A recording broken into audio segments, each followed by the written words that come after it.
Now it is my very great pleasure indeed to introduce Dame Esther Rantzen. She barely needs an introduction, but she certainly merits one.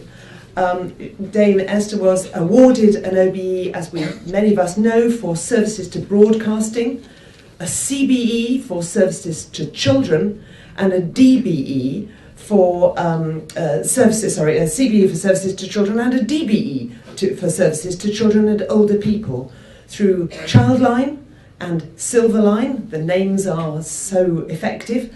And in 1986, she invented the concept of Childline and chaired that charity for 20 years. In 2012, as if that hadn't been enough, she invented the Silverline and a helpline for older people. And having chaired that and launched it in its first year, she is now its president and a trustee. We are delighted to have you here, and we are very keen to hear what you have to tell us. Welcome.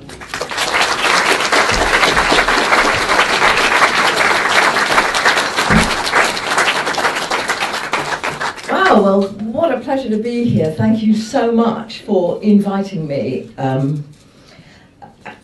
Wales does a lot of things right, doesn't it? It gets the weather right. Well, it's famous for that.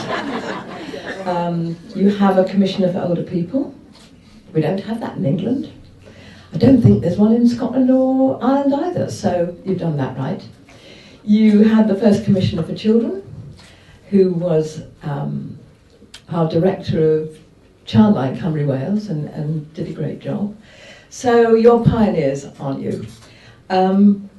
Now, Minister, that's a good question, what matters to you. But while you're legislating, could you put another quick law through, please? Because for me, the question that we need to ask our older people... Now, gentlemen with the camera, you are evidently very skilled and very experienced. However, I have learned over the years that if people take a photograph of me while I'm talking, for some reason it makes my teeth look big. So what I prefer to do is do a little mime, if you don't mind. And it somehow has a better impact on my teeth. So are we together, right?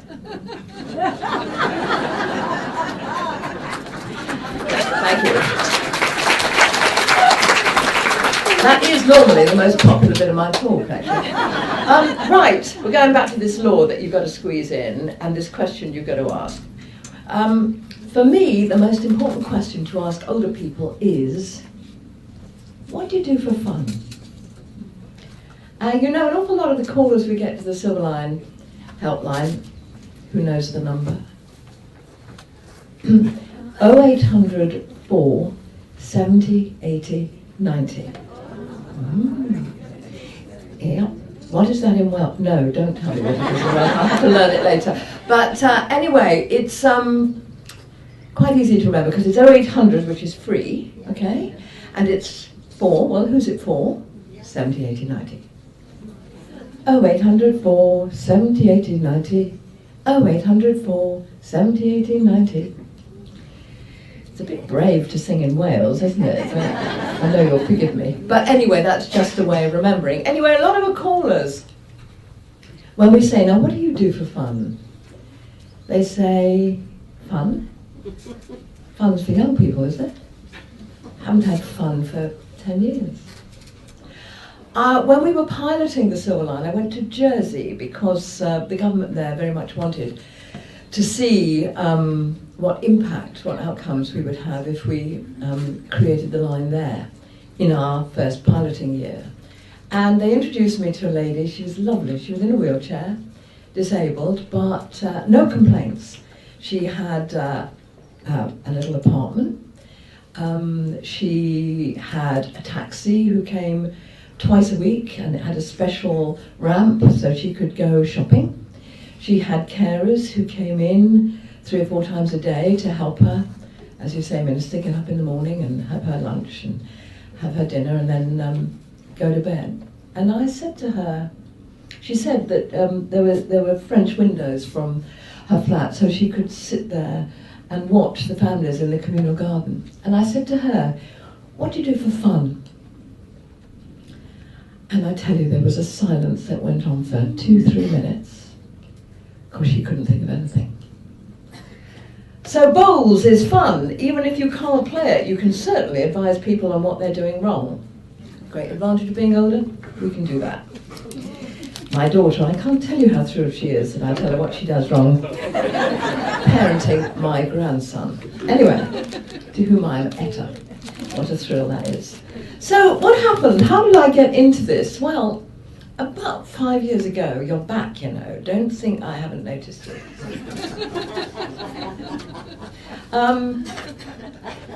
There is a thing, I mean, if you do a low angle on my teeth, they look like Stonehenge. Anyway, about the same age. About 5 years ago, oh, Caroline, what time have I got to stop? Oh, you're all right for a while, yes.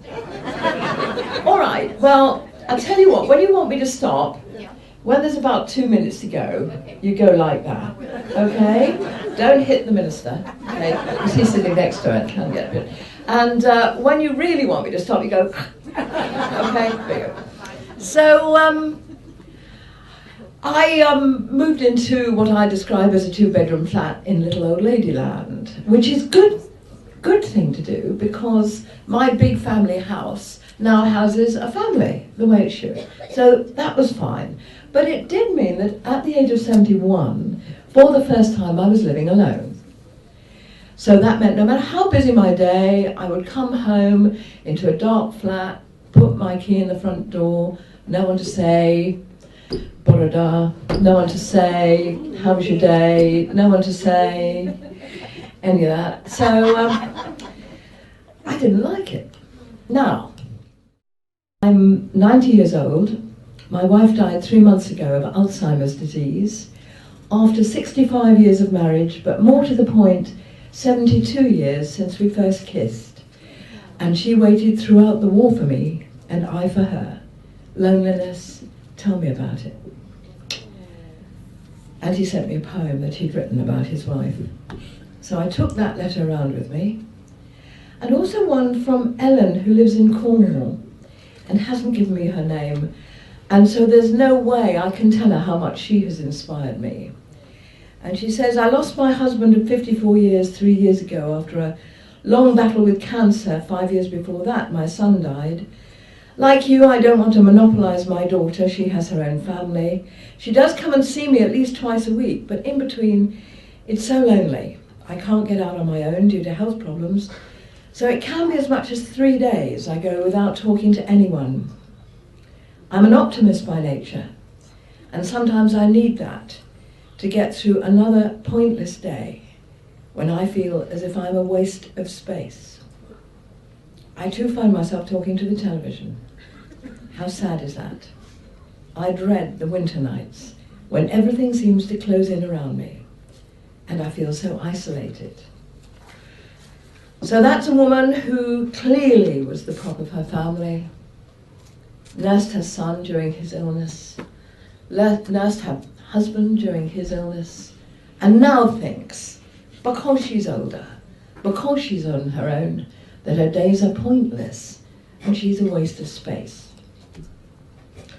Well, I got a lot of other letters too, and they told me about organisations like the 50 Plus Forum, like churches, like the WI and the Townswomen's Guild and an organisation called Cameo, which stands for Come and Meet Each Other, and an organisation called Contact the Elderly. So many voluntary organisations, so many projects run by local authorities, but they have such trouble reaching out to lonely older people, because loneliness, as I know, not only has a physical impact, but a mental impact as well.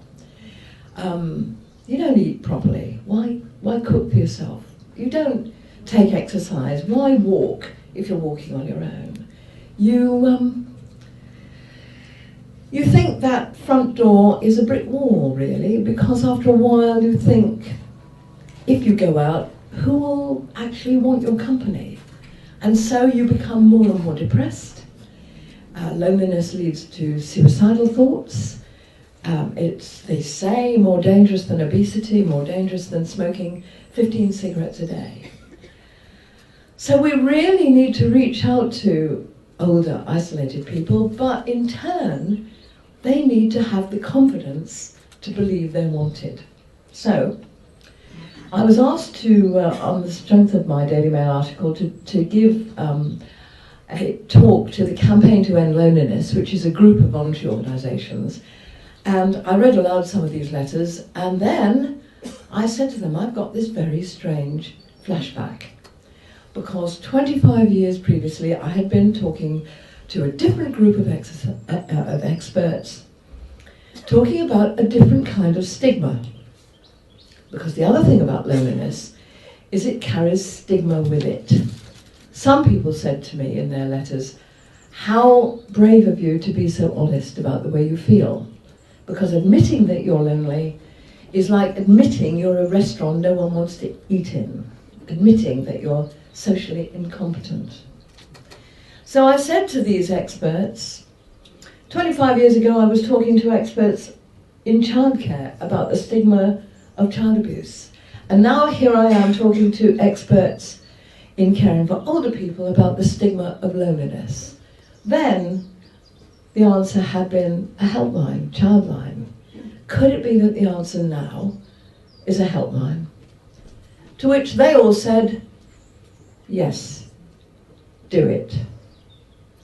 Now, here I stand before you, shorter than you thought I would be, older than you thought I would be. No way this little old lady did childline on her own. Of course she didn't. There have been generations of professionals and volunteers who have created childline so that now we've helped just under 4 million children in the last 29 years. In Wales, we have Prestatyn, our childline base in Prestatyn. I believe that's in a nation called North Wales. Is that right? And here we had one in Swansea that was opened by George Thomas, and terrific man. I once said to him, George, how old is old? He was 90 at the time. He said, 10 years older than you are at any one time. So we're all going to live by that, aren't we? We're not old. Anyway, Swansea, it's now in Cardiff, and it's a fantastic base, our childline base there. So we have bases, 11 or 12 bases around the UK, and in them we've got 1,400 childline volunteers, 250 childline staff, and we're part of the NSPCC. So I didn't do childline on my own, far from it, far from it.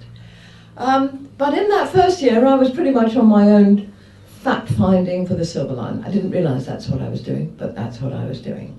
And then I went to the Department of Health in London, and Paul Burstow, who was their Minister for Care Services, listened to me and gave me a little dollop of money, which allowed me to hire a CEO. Her name is Sophie Andrews. She's been a Samaritan for more than 25 years. She's absolutely brilliant. I met her when she was the NSPCC's head of volunteering, and I nicked her. So, Paul Burstow also allowed me to pull together a forum of statutory organisations. I'm peering at the Minister now. Statutory and voluntary organisations who sat around the table and listened to what my hopes were. That we would create that phone number. Damn it, I've forgotten it again. Can you remind me? Yes. 0800 470 80 90, my short-term memory. Anyway, all these people were sitting next to each other for the first time, listening to descriptions of how they worked and what kind of work they did for the first time. Listening to Louise from Thanet talking about the volunteers who knock on people's doors, just have a chat with them. What they tell me they want, for fun, is a cup of tea and a natter, okay? Listening to the fire officer from Merseyside who bangs on people's doors and says that he's there to check the smoke alarm. And no matter how isolated you are, how suspicious you are, when you see a fine-looking officer in uniform. Well, I would open my front door, wouldn't we? And he's got the fire engine on the corner, and no one tidies up for the fireman. So he comes in, a fire officer, and he told us a story of an old gentleman who was living in terrible conditions. Damp, no proper heating, horrible, but had never asked for help because he feared if he was rehoused, they'd take his dog away. I know. So, the fireman paid another call the next week, and another call the next week, got the trust of this elderly gentleman, got him rehoused, he took the dog with him. So, all these people, alongside the Samaritans and Age UK and not Age Cymru, then, but hopefully, I have dreams. Anyway, and I'll tell you why I've got dreams, because where are we now? We are receiving 1,200 calls a day. We have answered more than 500,000 calls. We have trained over 2,000 Silver Line friends. These are people who donate an hour a week. You can do it from your own home. You talk to someone we match with you, so you have similar sorts of attitudes. You don't have to be the same age. You could be, you don't have to be. We had a lady of 90 who said, "You'll never find anyone, a Silver Line friend, old enough for me." We rang her back the next week, said, "Charming gentleman, shares lots of your tastes and views." "How old is he?" she said. 97, we said. We have no upper age limit. Anyway, now in Scotland, we have a terrific system because Age Scotland came to see us and said, "Well, we've got an information and advice line. Why don't we become Silver Line Scotland for you?" Which would mean that we can hand out advice and information which relate to our benefit system, our legislation, etc. But we could also, with your help, with your training, provide friendship and Silver Line friends. And it has been terrific. And Sophie Andrews is currently talking to Age Cymru. Yes. I use something important in Age Cymru. Could you stick your hand up if you know Age Cymru? We need you. We need you. We need you. Could you just mention what a good idea that would be to have the same thing happen? My boss asked, I started one. What we would like, I think Sophie has been coming here talking to people. We would love to have the same situation here in Wales, because we know that the experts who are currently running the helpline for Age Cymru are offering very good information and advice, not offering friendship, because at the moment there has to be a boundary there, because you don't ever want to be in a situation where you're accused of grooming someone and then selling them services. But we can do that. It has worked very well for us in Scotland, and I believe it could work beautifully for us here in Wales. Why bother? Why bother? What difference, what possible difference can talking to a stranger for a phone call at 3 in the morning, or a regular phone call with a Silver Line friend, what difference can that possibly make? Well, when we had our pilot evaluated by the Centre for Social Justice, the academic who did it called her report, "When I get off the phone, I feel like I belong to the human race." That was a direct quote from somebody who had rung us during our pilot stage. In a way, it makes you angry, doesn't it? Why should someone feel, just because they're older, they don't belong to the human race? That's bad. There's something about our attitudes to older people, something about the way we now organise our society, our media and so on. But nevertheless, the good thing is, gets off the phone to the Silver Line, feels like he belongs to the human race. Dear Esther, this has been my 3rd Christmas home alone, but this time it was different because of the Silver Line. I found myself thinking, thank God for the Silver Line. It was such a wonderful idea to set this off, and I'm sure it's helped thousands of people as well as me. I'm a 78-year-old widow. I've been alone since October 2006 when my husband passed away. I have rheumatoid arthritis, and I've had hip and knee replacements over the last 4 years, which didn't turn out as hoped. So I'm more or less confined to barracks. Most of the time I'm all right, but sometimes I just feel like having a chat. And there's no one at that time I can phone. Now, I've got the silver line. I feel I've got a whole lot of new friends. I've had some lovely conversations. Where did you find such lovely people? And this is so typical of this generation. I'm enclosing a donation to help you. I feel as though I've had more than my money's worth. Much love to you all at Silverline. You can sometimes tell a stranger on the phone things you can't tell your own family. My husband died in 2010, and for the first year I wanted to give up, says Beryl. Gradually I picked myself up and got on with my life, and it's a very busy one. In spite of everything, I still had times when I hurt inside. But no way could or would I tell my family or many friends how I feel, because I don't want to upset anybody. This is my pain. But when I read your article, saw the phone number, I thought maybe this is the answer. So I rang, not knowing what would happen. And what did happen was a friendly voice talking to me and making me feel that I'm not alone. I was able to talk openly to a complete stranger. And all the pent-up hurt I feel came pouring out. Your friends, you lose your job, you lose sight, you lose hearing, you lose a driving license. It's that loss of something which has, without you realising it perhaps, been the prop of your life that makes you lonely. And some people have other reasons to be really isolated. I've received this letter quite recently. It's very important to me because, of course, some people who ring us have quite complicated issues, quite complex needs.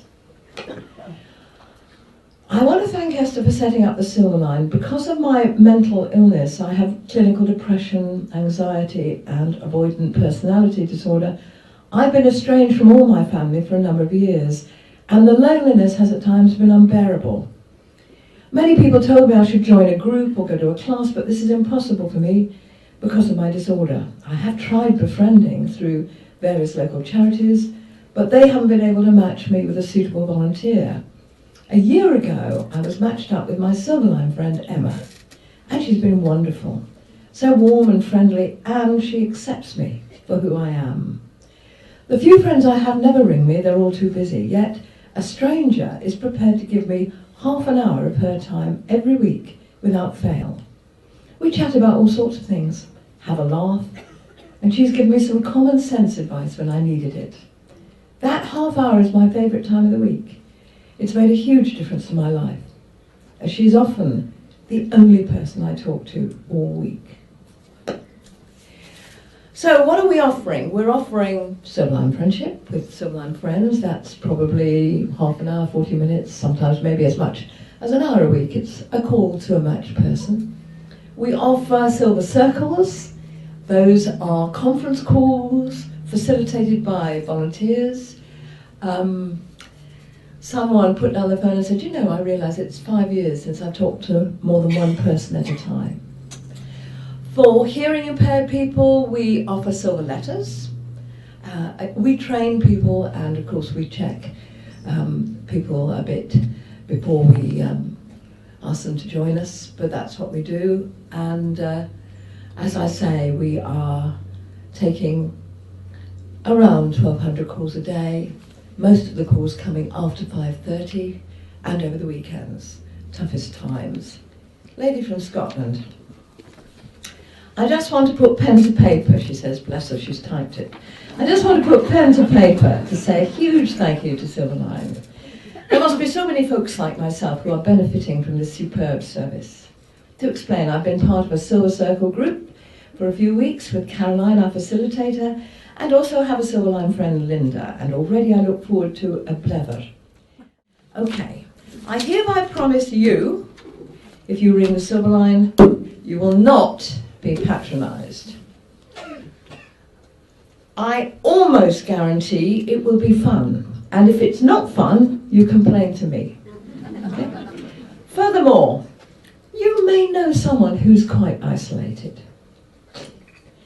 What you don't do is say to them, hey, you're a lonely old git, why don't you ring, that's what you don't do. Try that, doesn't work. People do, it does help to have a champion. I hereby appoint you all Silverline champions, okay? And it's a good thing, isn't it? Because Welsh silver is rather famous, is it not? So, and gold. Sorry, I thought there was silver here. Well, there's silver lines here. And, all right. Silver and gold. All right. Of course, I shall know next time. Anyway, so what you do is you say, now, I was at this place, Botanical Gardens. They're rather gorgeous, actually. The sun was shining, had a good day.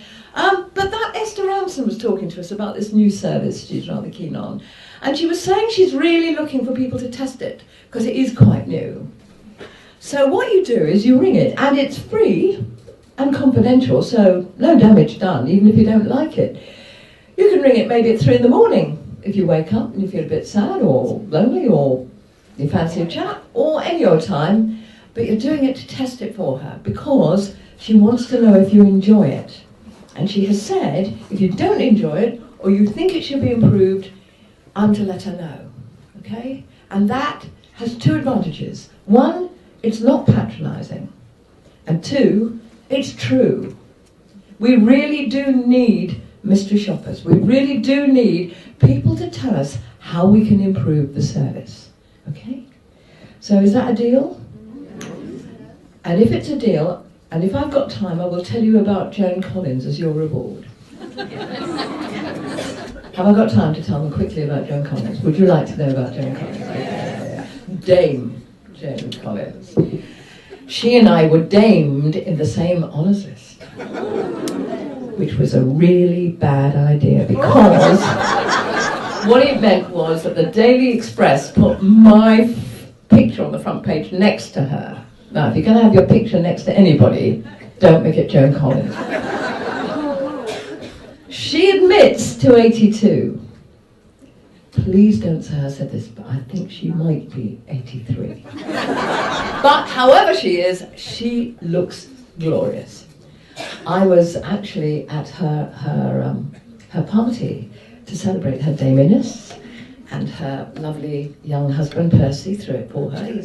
I can never remember whether he's 20 or 30 years younger than her, but anyway. At the party, they reminisced about the time when she got married and someone said to her, was she worried about the age gap? And she said, no, if he dies, he dies. The reason I know Joan Collins, I've known her for ages, and she was a guest on a programme I did, and she was the guest of honour. We always had a main interview in the middle of the programme, and we invited her, and we were thrilled that she accepted, but it was a little nervous-making, because Dame Joan comes with her own set of instructions, as I believe Pavarotti did. Hers are different, though. Hers say, she was Miss Collins. Miss Collins will not require makeup. She will, however, require a dressing room, and should she need any further assistance, she will request it. Right. So the day came, and we were all waiting in the general makeup area, and news came from reception that Dame Joan had, Miss Collins had arrived. And so we waited nervously, and then the door blew open under the sheer force of Collins' charisma. And there she stood, and I have to say, she looked wonderful. She was wearing a cream satin dressing gown tied very tightly around the waist. Her face was perfection, beautiful sort of honey beige, not a line, not a bag, not a sag, certainly not a wrinkle. Beautiful eyes. Wonderful brunette curls, impeccably arranged. I don't know if you ever saw the interview that Michael Parkinson did with Dolly Parton, in which he said, Dolly, how long does it take to do your hair? And she said, I don't know, I'm never there. And you did slightly get that feeling about Joan, but obviously you did not mention it at all. But Joan was so lovely, so warm and funny and easy to talk to that I got quite bold, and I told her an idea I had, which was, we had another guest in the show who was called Mary, the 92-year-old footballing grandmother from Middlesbrough. Okay? And she did exactly what it said on the tin. She was 92 years old, she came from Middlesbrough, she was a grandmother, and she played five-a-side football. Modelling her style, I believe, on a Middlesbrough player an Italian called Ravanelli, who when he scored a goal used to pull his jumper over his face.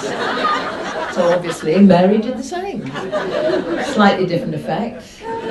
He looked like Poldark. She was wearing a rather large white mothercare bra, but there you are. Similar sort of feel. So I, feeling rather bold, said to Joan, would you consider at the end of the show sitting on the sofa with Mary, the 92-year-old footballing grandmother from Middlesbrough, discussing whether you both enjoy being grandmothers, because I knew they both did. And Joan said, well, that's a really lovely idea. She'd like to do that. That was arranged. That was fine. So then the show started, and Joan arrived on the set looking, of course, wonderful, in a cream satin trouser suit with a diamond butterfly in her lapel. She sat on the sofa, and by this time I was really bold. And I said, Joan, you've had so many great men. Which was the best? And she said, your husband.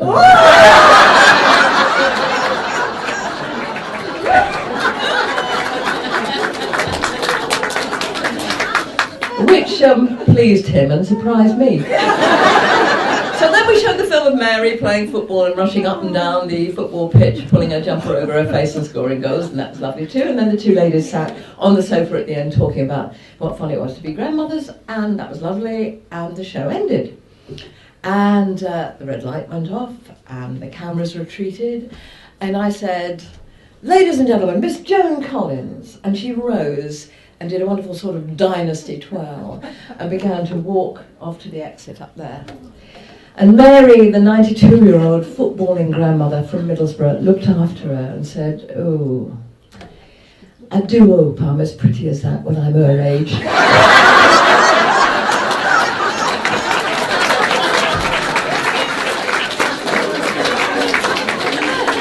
And Joan didn't pause, but I heard her say as she paced towards the exit, good one. So there we are. I have one last question I have to ask you, and then maybe, do we have time for questions for them, or have we run out of time, Caroline? We can do 10 minutes, so we can have some questions from you, but can you just remind me what that number is?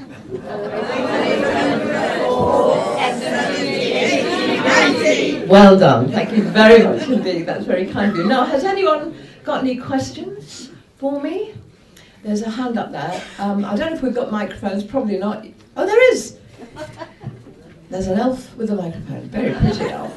The number you've just given out, is it free from a mobile as well as from a landline? Right. Now, from a mobile, I have to look it up a bit. Most of our callers do ring us from, it's from landlines. I think it's 0300 470 80 90.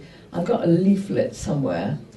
Shall I just talk among yourselves and get me a leaflet?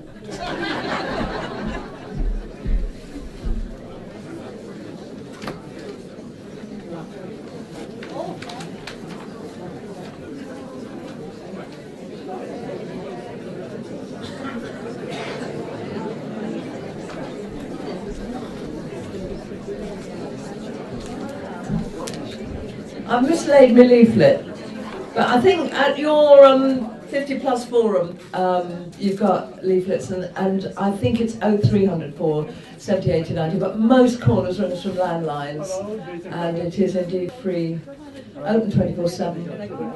Have a go. Now I have a question down here, so could Kevin, very good. Esther, a point of clarification. As I understand it, 0800 numbers from mobiles, if they're not free now, they will be free, because a lot of us have had leaflets to that effect. Am I not right? Do we have a telecommunications brackets, Cymru, Wales, closed brackets in the hall? I'm taking your word for it. But certainly if you ring from a landline, there's no problem at all. It's On my mobile, I had a notification from the 1st of July. It was free. Hooray! Right, there's your answer. It is on the leaflet, 0300. Right, on the leaflet it says 0300. We're clearly out of date. We need a special Welsh version.